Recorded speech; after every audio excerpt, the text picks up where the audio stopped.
文学。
อยู่ภายในថ្ងៃចេះតែផុតទៅខ្យល់រដូវដល់ពេលបដូរផ្លូវលោកសាំលលោកតែមានកំហុសខ្ញុំវិញខំគូកម្មពីស្នាពេលវេលានឹងផ្លូវជីវិតជុំស្នេហ៍ដែលធ្លាប់តែលួងសងសំទោសជាមិនដំបូងនៅក្នុងចិត្តហេតុអីត្រូវសុំមុនស្រឡាញ់ខ្ញុំប៉ុន្តែជាកំហុសនេះខ្ញុំគិតថាវាសំខាន់គ្រាន់តែជាបាញ់កុំដល់ចិត្តពេលចង់មានស្នេហ៍ពិតស្រីអស់ជំនឿដំបូងស្នេហ៍គេពិតគេជុំអាននឹងរឿងអតីតធ្វើជាព្រួយភ័យត្រឹមមកដំបូងត្រូវបរាជ័យពេលសារីអើយខ្លួនឯងត្រឹមមកដំបូង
This is Lee Meng So Cute. So cute, so cute.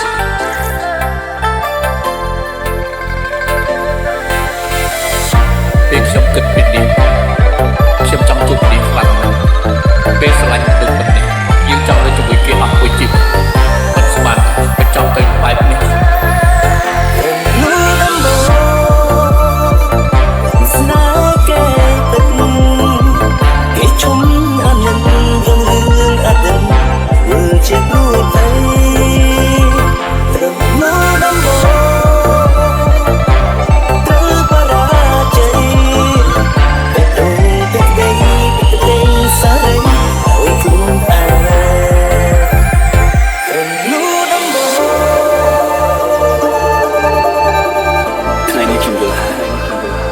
ពេលដែលយើងស្រឡាញ់អ្វីមួយខ្លាំង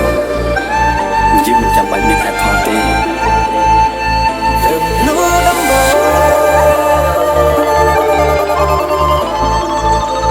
សំទោស